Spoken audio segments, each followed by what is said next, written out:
Hello friends, welcome. स्वागत है आप सभी का आपके अपने चैनल पर और मैं आरती। चलिए आइए आज का जो वीडियो है ना, आज का ले लेते हैं बीपीएससी 133 का और यूनिट 11 ब्लॉक 5 राज्य नागरिक समाज संबंध। इसमें से एक क्वेश्चन 100% पूछेगा, या तो नागरिक समाज के बारे में या फिर एक टॉपिक है इसमें जो आपका इंपॉर्टेंट बन सकता है, वो है नागरिक समाज की आलोचना या फिर समाज के एक हिस्से और राज्य की प्राणवायु के रूप में नागरिक समाज। तो चलिए फिर देख लेते हैं, और इसको थोड़ा कम लेंगे क्योंकि इसमें से एक क्वेश्चन मुझे इंपॉर्टेंट लग रहा है, इसलिए उस पर नजर दौड़ाते हैं। तो राज्य क्या है वो हम ऑलरेडी पहले पढ़ चुके हैं, ठीक है। और राज्य और नागरिक समाज के बीच संबंध जो होता है वो राजनीति के सिद्धांत और व्यवहार दोनों में एक केंद्रीय मुद्दा रहा है। क्योंकि जब अगर राज्य है तो सीधी सी बात है, राज्य में नागरिक भी होंगे और नागरिक जब होंगे तो उनका एक समाज होता है, लेकिन वो समाज क्या होता है ये यहाँ पे जानना जरूरी है। तो नागरिक समाज की अवधारणा की पहचान साधारणतः कुछ गैर राज्यीय और गैर सरकारी संगठनों की गतिविधियों से की जाती है, और जिसमें विभिन्न रूप आकार और क्रिया के संगठित समूहों की एक विस्तृत श्रृंखला पाई जाती है। मतलब कि जो कुछ गैर राज्यीय और गैर संगठित संगठन होते हैं, जो उनकी एक्टिविटी होती है और उनमें जो विभिन्न रूप आकार और क्रिया होते हैं, उनमें एक विस्तृत श्रृंखला यानी बहुत बड़ी श्रृंखला पाई जाती है, किसमें? समूहों की। और विशेष रूप से एक समूहीकृत राजनीति से जुड़े ऐसे समूह जिनके विचार और हित आपस में मेल खाते हैं। अब देखिएगा, वही चीज है जो समाज में होता है। तो जब समूहीकृत राजनीति से जुड़े ऐसे समूह, समूहीकृत मतलब जो समूह में जुड़े हुए राजनीति से ऐसे समूह होते हैं, जो राजनीति आप ऐसे लिख सकते हैं कि समूह से जुड़े हुए ऐसे लोग जो राजनीति से जुड़े होते हैं और जिनके विचार और हित आपस में मेल खाते हैं। तो एक ऐसा समूह जो राजनीति से जुड़ा होता है, जिसके विचार और हित आपस में मिलते हैं। और नागरिक समाज की वैकल्पिक संकल्पनाएं हैं जो इसे इस प्रकार के समाज और सार्वजनिक क्षेत्र के रूप में देखती हैं। तो यहाँ पर आप इसे उसका क्या बोलते हैं, नागरिक समाज की परिभाषा भी दे सकते हैं, ठीक है ना। और जिसमें सामान्य लोक संबंधी मुद्दों पर विचार विमर्श समाधान किया जाता है। नागरिक समाज की अगर संकल्पना की बात करते हैं तो प्राचीन यूनान और रोमन काल में ढूंढा गया था इसकी संकल्पना, और 20वीं शताब्दी में जाकर के नागरिक समाज शब्द को व्यापक स्वीकृति प्राप्त हुई, ठीक है। एक्सेप्ट कब किया गया? 20वीं शताब्दी में। और ये लोकतंत्र और विकास पर राजनीति और सामाजिक संवाद का एक अभिन्न हिस्सा बन गई थी। तो आरंभ के साथ नागरिक समाज राज्य संबंध से काफी ध्यान आकर्षित किया गया और यहाँ पे नागरिक समाज की भूमिका को अति सूक्ष्म कर लिया। तो चलिए यहाँ पर देख लेते हैं कि आखिर नागरिक समाज कहलाता क्या है, ठीक है ना। क्या है ये नागरिक समाज? तो देखिए, राजनीतिक सिद्धांत से ही के समान एक नागरिक समाज शब्द भी है, ठीक है। और जो इतिहास में बहुत सारे परिवर्तन हुए और नागरिक समाज के अर्थ पर कोई सहमत नहीं है। मतलब नागरिक समाज क्या है इसको जनरली कोई भी डिफाइन नहीं कर सका, अच्छे से इसका अर्थ नहीं समझा सका, ठीक है ना। तो नागरिक समाज शब्द का प्रयोग एक संज्ञा यानी समाज का एक हिस्सा और एक विशेषण, एक प्रकार का समाज और समाज संबंधी विचार विमर्श के लिए एक अखाड़ा या इन तीनों के एक मिश्रण के रूप में किया जाता है। तो यहाँ पे माइकल एडवर्ड जो है, ठीक है ना, वो कहते हैं कि नागरिक समाज शब्द का प्रयोग यानी नागरिक समाज को आप ऐसे समझ सकते हैं कि वह एक समाज का हिस्सा है, एक प्रकार का समाज है, ठीक है। और जहां समाज में आपसी विचार विमर्श यानी बातचीत की जाती है। तो अखाड़ा का मतलब तरह से पंचायत की तरह, ठीक है ना, बैठ के लोग अपने आपसी विचार विमर्श, जो समस्याएं होती हैं उनके बारे में बातें करना, उनको हल करना, ये सभी चीजें की जाती है। तो इन तीनों रूपों का मिश्रण है नागरिक समाज, ठीक है। तो यहाँ पे विभिन्न तरीकों से शब्द का प्रयोग किया जाता है, उनकी जानकारी रखना समकालीन विकास और लोकतंत्र पर संवाद में विभिन्न दृष्टिकोणों से समझने में मदद होगा। तो हम नागरिक समाज में सिर्फ 3 चीजों को ले लेते हैं: समाज का एक हिस्सा, समाज का एक प्रकार और समाज संबंधी विचारों का आदान प्रदान का एक अखाड़ा कह सकते हैं, एक जगह कह सकते हैं, ठीक है, ओके। तो नागरिक समाज की व्यापक रूप से स्वीकृत प्राप्त धारणा जो उसे समाज के एक हिस्से के रूप में देखती है, अपेक्षाकृत हाल की उत्पत्ति है, ठीक है। और यहाँ पर दिया है, जिन लोगों ने जो भी ढूंढा उनके बारे में यहाँ पे दिया हुआ है। तो हम देख लेते हैं थोड़ा सा कि जो स्वैच्छिक संघ के निर्माण के असाध प्रवृत्ति है, यानी अमेरिका के आर पार यात्रा की किसने की थी? फ्रांसीसी नागरिक एलेक्सी द टॉकविल ने।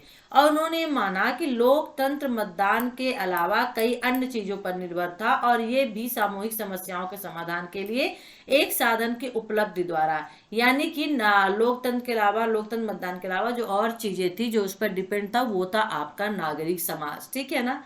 तो नागरिक स्वतंत्र और दुर्बल होते हैं। सभी जो नागरिक होते हैं स्वतंत्र और दुर्बल होते हैं और लगभग कुछ हासिल अपने आप नहीं कर पाते हैं और इनमें से कोई भी अपने साथी को अपने मदद के लिए विवश नहीं कर पाता। तो ये स्वेच्छा से एक दूसरे की मदद करना ना सीख पाए तो एक असमर्थता की स्थिति होती है। तो यहाँ पर अतिरिक्त शैक्षिक संघों ने व्यक्तियों को अपनी निजी चिंताओं से बाहर निकालते हुए, जिन पर वे अन्यथा संकेंद्रित रहे, संघर्ष करते रहे, ठीक है ना, और परिस्थितियों की बड़ी चीज का एक हिस्सा बनते हुए परोक्ष रूप से लोकतंत्र के प्रति योगदान दे, ये टॉकविल ने कहा था। ठीक है, ये टॉकविल के क्वेश्चन आता है तो आपको यही लिखना होगा। लेकिन अभी भी हम यहाँ पर सॉरी नहीं समझ पाए कि आखिर नागरिक समाज क्या है। तो कुछ लोग नागरिक समाज को समाज के एक ऐसे हिस्से के रूप में देखते हैं जो राज्य और बाजार से भिन्न है और उसके लिए नागरिक समाज तृतीय क्षेत्र है। राज्य पहला हो गया, बाजार द्वितीय हो गया और नागरिक समाज जो है तृतीय क्षेत्र यहाँ पे बना दिया गया है। ठीक है।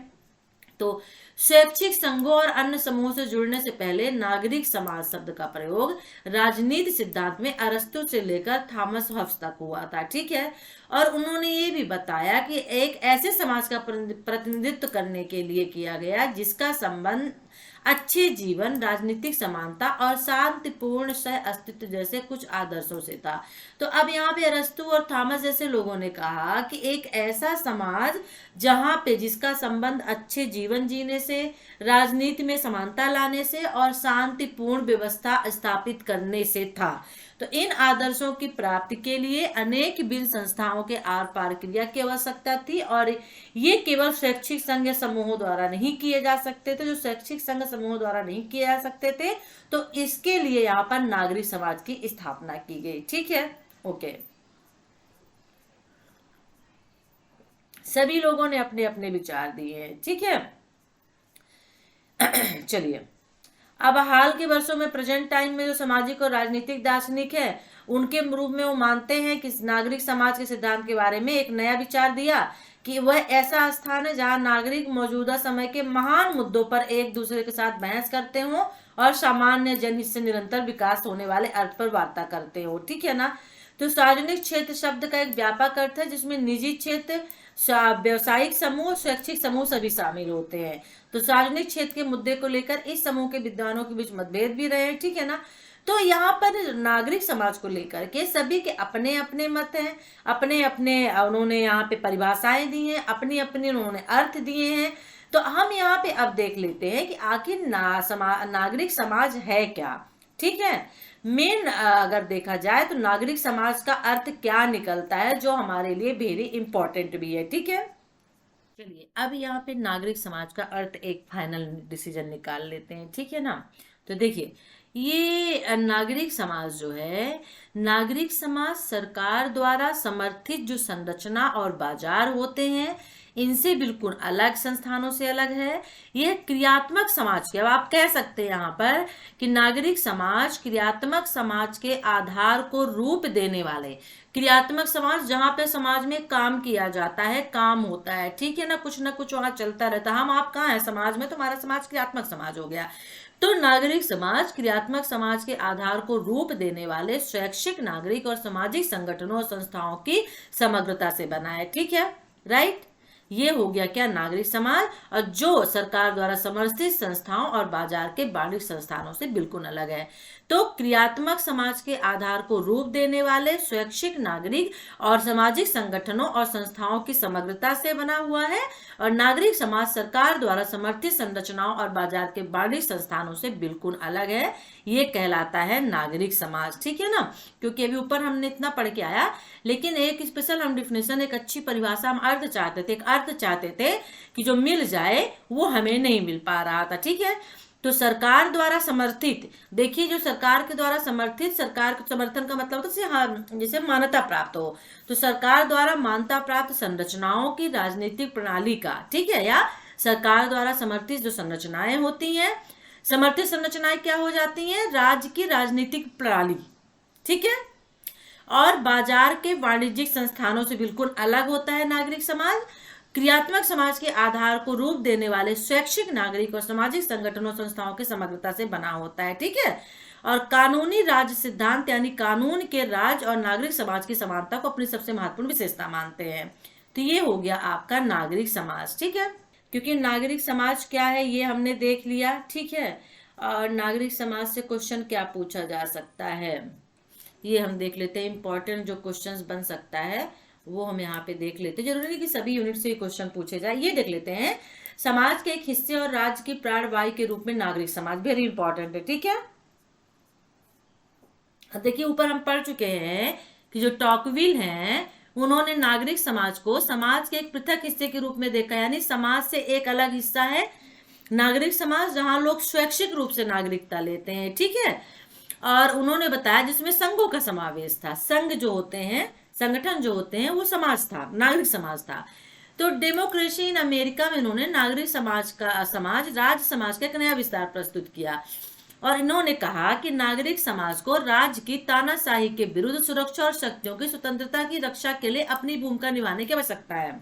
मतलब सॉरी, एक ऐसा समाज, ठीक है ना, एक ऐसा समाज का मतलब एक ऐसा नागरिक समाज जो राज्य की तानाशाही के विरुद्ध, यानी जो राज्य में शक्तियां राज्य को मिली हुई हैं, बहुत सी शक्तियां वो अपने खिलाफ हो रहे षड्यंत्रों के अपने खिलाफ हो रहे विरुद्ध, अपने खिलाफ हो रहे अत्याचारों के विरुद्ध यूज करते हैं। तो जब एक तानाशाही के विरुद्ध सुरक्षा और व्यक्तियों की स्वतंत्रता, यानी आप यहाँ पे ऐसे समझ सकते हैं कि नागरिक समाज को राज्य की विरुद्ध सुरक्षा और व्यक्तियों की स्वतंत्रता की रक्षा के लिए अपनी भूमिका निभाने की आवश्यकता होती है। मतलब उनको आगे आना पड़ता है और उनको यहाँ पर उनकी सहायता करनी पड़ती है, किसकी? व्यक्तियों की। तो उन्होंने ये भी यहाँ पे बताया कि आधुनिक राज्यों में एक निरंकुश प्रवृत्ति है जिसे केवल नागरिक संघों के विकास द्वारा जो राज्य के नियंत्रण के अधीन नहीं होते हैं नियंत्रित किया जा सकता है। तो उन्होंने ये भी कहा कि जो राज्य है, अब राज्य का मतलब यहाँ देश से, तो जो राज्य हैं जिनमें निरंकुश प्रवृत्ति पाई जाती है, तानाशाह प्रवृत्ति पाई जाती है, तो यहाँ पर जो नागरिक संघ होते हैं अगर इनका विकास किया जाए, यानी कि नागरिक समाज का विकास किया जाए, जो राज्य के नियंत्रण के अधीन नहीं होते, वो खुले होते हैं, स्वतंत्र होते हैं और अर्थ में बता चुके हैं आपको, तो वो यहाँ पर क्या कर सकते हैं? राज्य को नियंत्रित कर सकते हैं, ठीक है। तो नागरिक समाज को राज्य की सत्ता को सीमित करने और उसे उत्तरदायी बनाने के लिए साधन ढूंढने होंगे। तो राज्य की सत्ता को सीमित करने के लिए नागरिक समाज जो है वेरी इंपॉर्टेंट होता है, ठीक है, राइट। तो इन्होंने क्या कहा टॉकविल ने कि नागरिक संघों को ऐसे अखाड़ों के रूप में देखते हैं जिनमें व्यक्ति अपने ध्यान को अपने स्वार्थों से हटाकर किसी अन्य चीज पर केंद्रित कर सके, यानी सबके लिए, सबके हित के लिए, सबकी स्वतंत्रता के लिए जहाँ पे काम किया जाता है वो नागरिक समाज कहलाता है। और जो राज्य के नियंत्रण से मुक्त होता है, ठीक है, राज्य के अधीन नहीं होता है। आप इस तरह से भी लिख देंगे डिफिनेशन तो आप क्या है नंबर पा जाएंगे। तो समाज के एक हिस्से और राज्य की प्राणवायु के रूप में नागरिक समाज हो गया, ठीक है ना। ओके, जो इंपॉर्टेंट उसे देख लेते हैं वरना नेक्स्ट यूनिट की ओर बढ़ते हैं। जरूरी नहीं कि हर एक यूनिट से क्वेश्चन जो है पूछे जाए। नागरिक समाज और उसकी आलोचनाएं देख लेते हैं। तो देखिए नागरिक समाज संबंधी अवधारणा की दो प्रमुख आलोचनाएं 19वीं शताब्दी में हेगल और कार्ल मार्क्स के दर्शनों में प्रकट हुई। दो लोग थे जिन्होंने आलोचनाएं की थी नागरिक समाज की। एक थे फ्रेडरिक हेगल और दूसरे थे कार्ल मार्क्स। तो हो सकता है कार्ल मार्क्स की नजर में नागरिक समाज की आलोचना आपसे पूछ दे, ठीक है। तो जो हेगल थे उन्होंने राज्य और नागरिक समाज संबंध के सैद्धांतिक अध्ययन में परिवर्तन किया। ये पहले विद्वान थे जिन्होंने राज्य और नागरिक समाज के बीच एक सैद्धांतिक भेद स्थापित किया, यानी अंतर स्थापित किया कि नागरिक समाज और राज्य दोनों अलग है। तो उन्होंने कहा कि नागरिक समाज आर्थिक आधुनिकीकरण और पूंजीपति वर्ग द्वारा संचालित अर्थव्यवस्था के ऐतिहासिक उत्पाद है।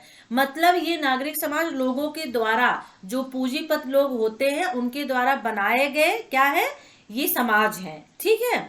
और इन्होंने नागरिक समाज की कल्पना बाजार से बखूबी जुड़े लोगों के एक क्षेत्र के रूप में की, कि जो लोग बाजार से यानी अर्थव्यवस्था से लोग जुड़े होते हैं, जो पूंजीपति होते हैं, उनके द्वारा बनाया गया या संचालित किया जाने वाला एक समाज होता है।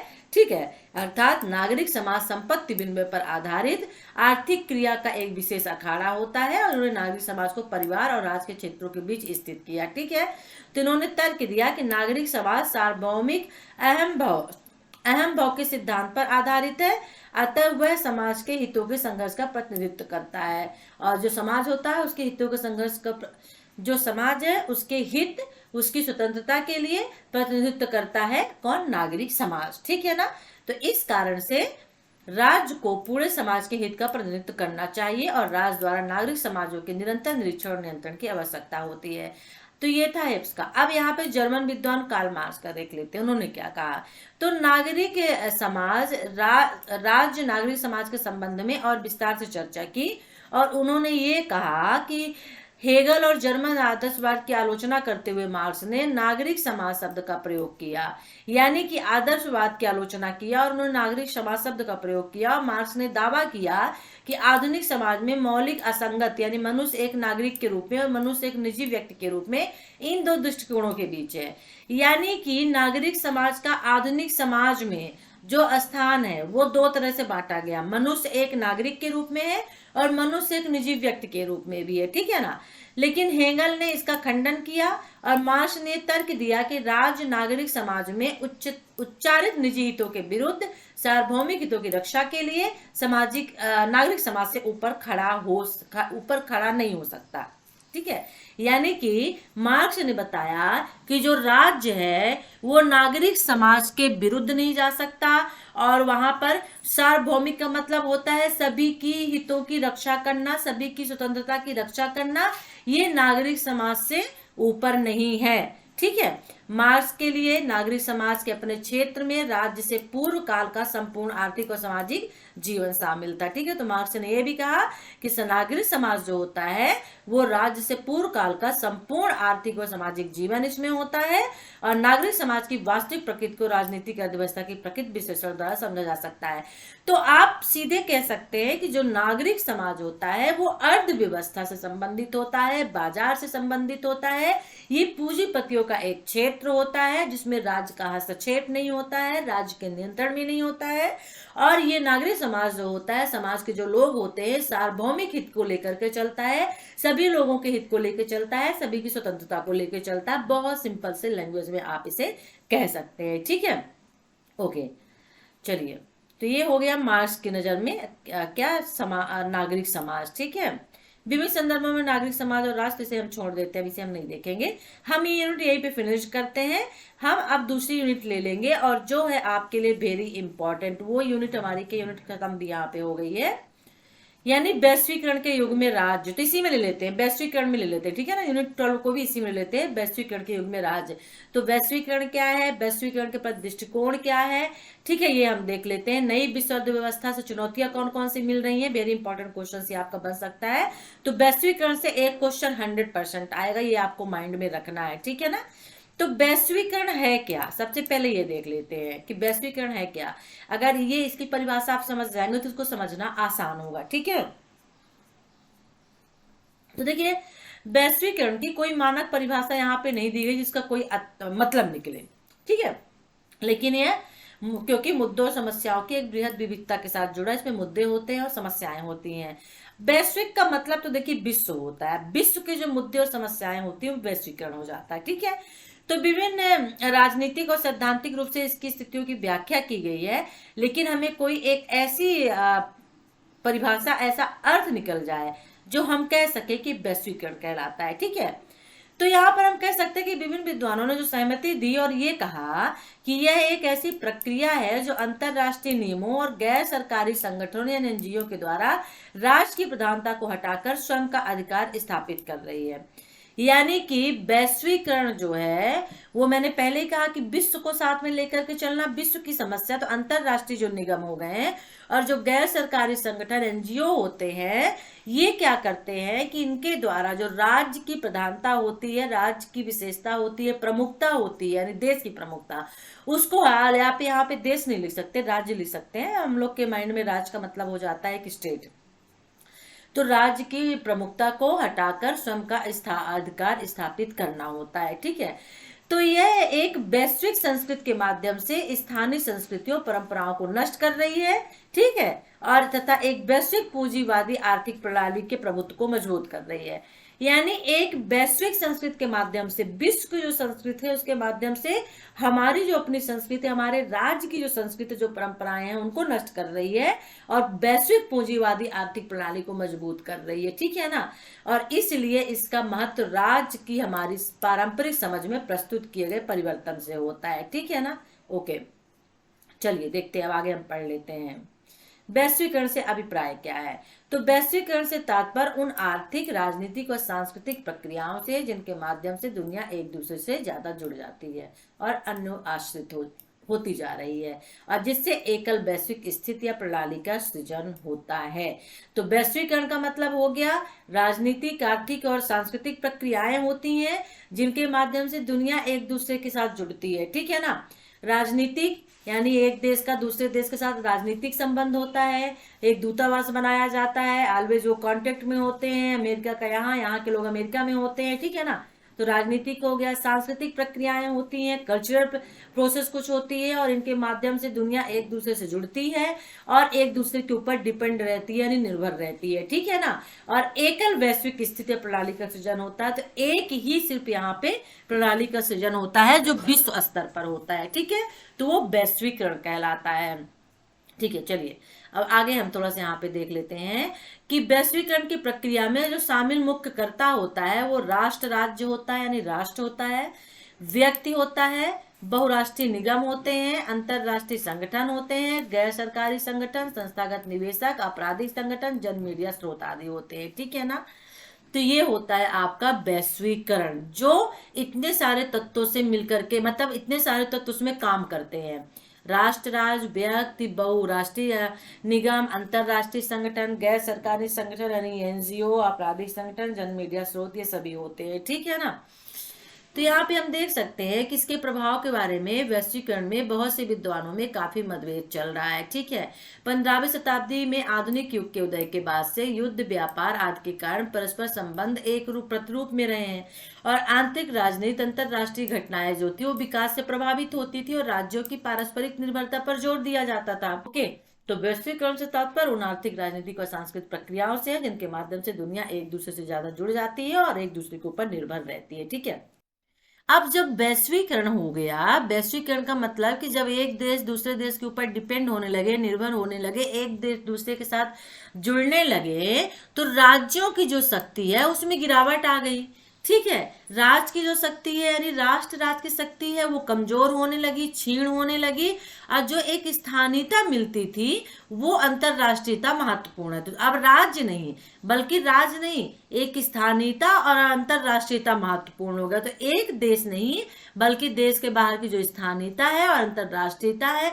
जैसे इस समय प्रेजेंट टाइम में आप देख सकते हैं रूस यूक्रेन का जो युद्ध हो रहा है, तो यहाँ पे क्या है, कितना ज्यादा मतलब कि अंतरराष्ट्रीयता, यही वैश्वीकरण है कि यहाँ पर यूक्रेन का कोई भी साथ नहीं दे रहा है, क्योंकि सभी राष्ट्र राज्यों को खतरा है किससे, रूस से, कि अगर वो यूक्रेन का साथ देंगे तो यहाँ पर क्या होगा, रूस उनके ऊपर भी हमला कर सकता है। तो ये एक वैश्विक रणनीति के तहत खेला जा रहा है खेल। ठीक है, तो राज्य अपने पहले के अधिकार और वैधता को खो चुके हैं और उनकी सीमाओं के अंदर जो हो रहा है होता है उन पर उनका नियंत्रण बहुत कम होता है। ठीक है ना, और उनका मानना है कि आर्थिक वैश्वीकरण नूतन प्रकार के सामाजिक और राजनीतिक संगठनों को जन्म देते हैं, जैसे अंतरराष्ट्रीय नागरिक समाज, परा राज्य सरकार, जो अंततः पारंपरिक राष्ट्र राज्य को विश्व समाज की प्राथमिक राजनीतिक इकाई के रूप में स्थापित करते हैं। तो ये वैश्वीकरण हो गया। ठीक है ना, अब आगे थोड़ा सा और देख लेते हैं कि इसमें वैश्वीकरण में और क्या हमें देखने को मिल सकता है।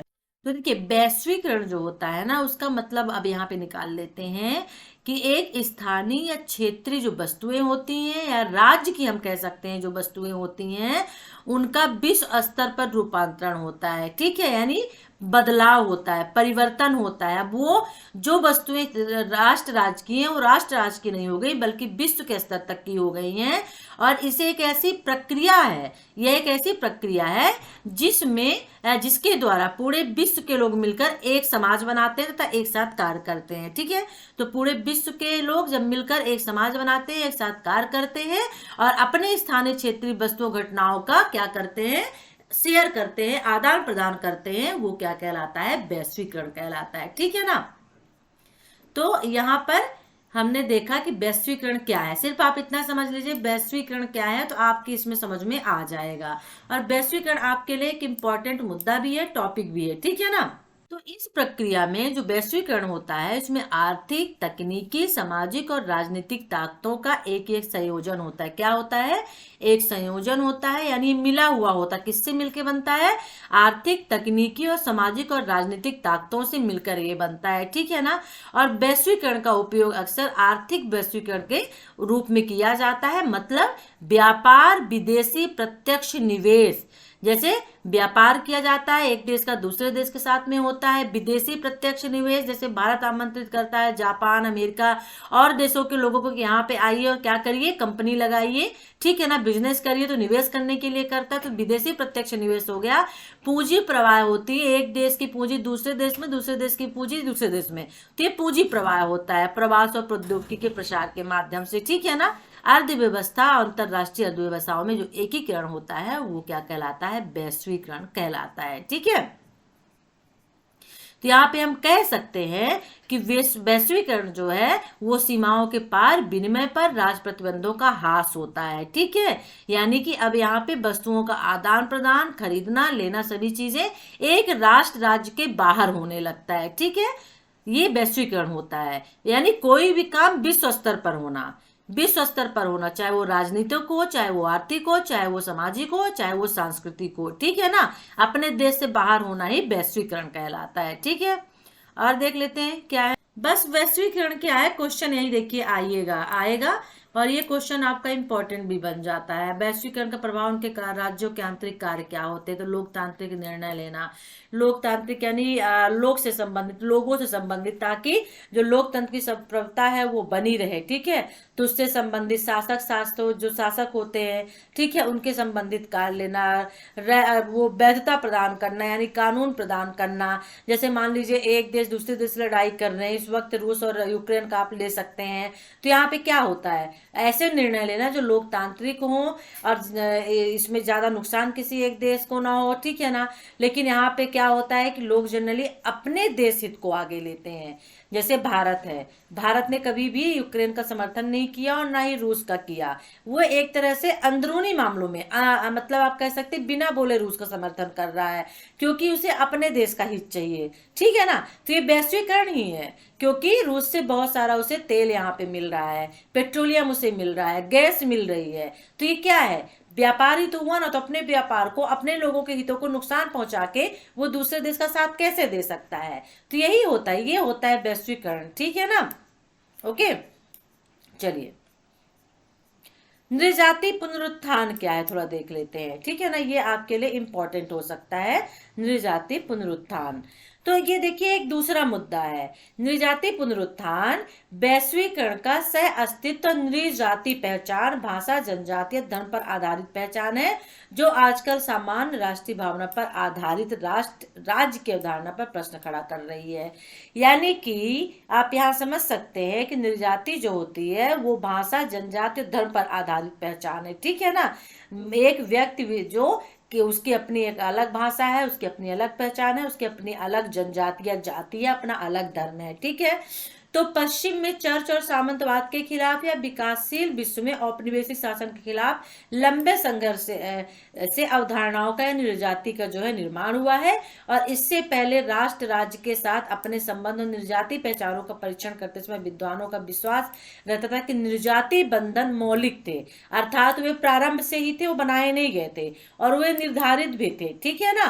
और अपनी भूमिकाओं को बढ़ते हुए आवंटन और आधुनिकीकरण के साथ विलुप्त होने की आशित, यानी उनको ये लगता था कि जिस तरह से आधुनिकीकरण हो रहा है वर्तमान टाइम में, तो हो सकता है जो नृजाति एक संस्था है, नृजाति परंपरा है, वो कहीं विलुप्त ना हो जाए, खो ना जाए। तो राष्ट्र राज्य समय के साथ नृजाति अल्पसंख्यकों की समस्याओं का समाधान करने में सक्षम होती है, ठीक है ना। और ये नीतिगत लक्ष्य बनाए जाते हैं जिनका अनुसरण किया जाता है, ठीक है ना। अब यहाँ पे थोड़ा सा और ले लेते हैं कि कनाडा जैसे आर्थिक रूप से उन्नत देशों में नृजाति आंदोलन होने लगे हैं, ठीक है ना। तो ये क्या है, यहाँ पे एंडरसन ने बताया है कि ये पहचान, आविष्कार या कल्पना से हो सकती है। मतलब अब यह रक्त संबंध भाषा या संस्कृति में निहित नहीं थी पहले, वह ठीक है, रक्त से, भाषा से, संस्कृति में निहित नहीं थी, लेकिन उसे सामाजिक या राजनीतिक कार्रवाई द्वारा निर्मित किया जा सकता है, तो ये नृजाति कहलाता है, ठीक है। अब इसको हम थोड़ा समझ लेते हैं एक सिंपल लाइन में, एक सिंपल अर्थ में कि नृजाति है क्या। हमने तो पढ़ लिया ना, कुछ समझ में आया कि नृजाति क्या कहलाता, नृजाति का मतलब क्या हुआ, ठीक है। तो अब इसको थोड़ा सा समझ लेते हैं। अब हम आपको बता देते हैं कि नृजाति है क्या, ठीक है ना। तो देखिए, नृजाति एक मतलब नस्ली जनजाति या सांस्कृतिक समूह है जो किसी जनसंख्या में आसानी से पहचान लिया जा सके। तो एक ये नस्ल होती है, एक जनजाति होती है, ठीक है ना। और वो एक मतलब कि ये सांस्कृतिक समूह होता है जिसकी संस्कृति बिल्कुल अलग होती है। आप आदिवासी कह लीजिए, सपोज दैट, ठीक है ना। तो आदिवासी एक नस्ल की तरह होती है। अफ्रीकन में ले लीजिए ना, लंबे लंबे बिल्कुल घुघराले बाल, काले से बड़े से होंठ। तो अगर ये किसी भी हमारे बीच में आ जाए ना, हमारे देश में, अपने बीच में, आप उन ऐसे लोग को देखेंगे तुरंत पहचान जाएंगे आप, ठीक है ना। तो ये नस्ल होती है, जनजाति या सांस्कृतिक समूह होती है, और जो किसी भी संख्या में आसानी से इनको आप पहचान सकते हैं, ठीक है ना। तो समाज शास्त्र ने इसे समूह नहीं माना है, यह मात्र व्यक्तियों का समूह होता है, और व्यक्तियों के ऐसे समूह को नृजाति कहा जाता है, ठीक है। आया समझ में ना कि नृजाति क्या होता है। बुक के चक्कर में रहेंगे तो समझ में इतना नहीं आ पाएगा, अपनी लैंग्वेज में समझा ले तो ज्यादा अच्छा है, ठीक है ना। तो व्यक्तियों के एक ऐसे समूह को नृजाति स्तर पर परिभाषित किया जाता है, वे स्वयं या दूसरों के द्वारा समझे जाते हैं और उनमें कुछ ऐसी मान्यता विशेषताएं हैं जो उन्हें अन्य समाज से अलग करती है, ठीक है ना। अन्य समाज से अलग करती है नृजाति, इसीलिए वो बीच में, विश्व में, जनसंख्या में कहीं भी हमारे आपके बीच में आ जाए तो हम उनको पहचान सकते हैं, ठीक है। तो जो ये समूह होता है इसका अपना एक अलग विशिष्ट सांस्कृतिक व्यवहार होता है, और कभी कभी नस्ल या नृजाति को भी एक ही समझ लिया जाता है। अब देखिए, नस्ल अलग चीज हो गई, ठीक है, और नृजाति अलग है। लेकिन शुरू में बताया कि जैसे शुरू में हमने क्या कहा कि एक नस्ली जनजाति होती है, ठीक है। अब यहाँ पे कहा हम कहें कि नस्ल नृजाति जो है ये एक नहीं है, लेकिन दो भिन्न धारणाएं हैं। तो वास्तव में नृजाति शब्द की रचना नस्ल शब्द के विरोध में हुई, तो हम उनको नस्ल नहीं कह सकते हैं, हाँ, हम उनको नृजाति कह सकते हैं, ठीक है ना। तो ये होता है नृजाति, ठीक है। तो अब कोई डाउट तो नहीं है ना कि नृजाति क्या कहलाती है, ठीक है। ओके, अब नृजाति समूह क्या कहते हैं, किसे कहते हैं, ठीक है। तो सरल भाषा में नृजातीयता किसी व्यक्ति या समूह के, नृजाति समूह के अपनेपन की भावना है, यानी एक व्यक्ति या समूह वे विभिन्न सांस्कृतिक लक्षणों के कारण स्वयं को, खुद को एक विशेष जाति समूह से संबंधित करते हैं, इसे नृजातीयता कहा जाता है, ठीक है। और इसीलिए इसकी तुलना जो है सांस्कृतिक रूप से की जाती है, जैविक है, ठीक है। इसकी जैविकता की तुलना सांस्कृतिक रूप से की जाती है, और नृजाति समूह नृजातीयता के विचार पर बहस हमेशा से होती रही है और अभी भी चलती आ रही है, ठीक है, राइट। तो सिंपल लैंग्वेज में समझा दिया मैंने कि नृजाति होता क्या है, राइट। तो यहाँ पे हमने दो बोली है, 2 यूनिट आज हमने ले लिए, ठीक है ना। हमारी अब इसकी लास्ट यूनिट होगी और ये हमारा लेसन हो जाएगा आई थिंक्स खत्म, राज की प्रकृति एवं तुलनात्मक बहस। अब देख लेते हैं, ये लेसन खत्म हो गया, अभी भी कोई यूनिट है, ये देख लेते हैं, ठीक है। आई थिंक से राज की प्रकृति, तो मुझे लगता है ये यूनिट जो है लास्ट ही होगी, हाँ बिल्कुल, ये यूनिट जो है लास्ट ही होगी। अब इसके बाद शायद कोई यूनिट नहीं है, तो हम इसके बाद आपके लिए लेके आएंगे ओल्ड क्वेश्चन पेपर और वेरी इंपॉर्टेंट क्वेश्चंस, ठीक है ना, राइट। तो चलिए, वीडियो कैसा लगा जरूर बताइएगा, वीडियो को लाइक कर दीजिए, शेयर कर दीजिए, चैनल को सब्सक्राइब कर लीजिए नहीं किया है तो, ठीक है ना। और कोई क्वेरी हो तो आप हमारे ग्रुप से जुड़ जाइए व्हाट्सएप के, टेलीग्राम से। तो वहां पे आप हमें कमेंट्स करके पूछ सकते हैं, और वीडियो के डिस्क्रिप्शन बॉक्स पे लिंक दिया हुआ है, तो वहां से आप उसको ले लीजिएगा, ज्वाइन कर लीजिएगा, ठीक है ना। नेक्स्ट और लास्ट यूनिट होगी राज की प्रकृति में तुलनात्मक बहस। वेरी इंपॉर्टेंट यूनिट ये भी है, क्योंकि इसमें आप नारीवाद पढ़ेंगे, ठीक है ना, एक बहु संस्कृत बात पढ़ेंगे, तो इंपॉर्टेंट है। चलिए फिर, टेक केयर, बाय।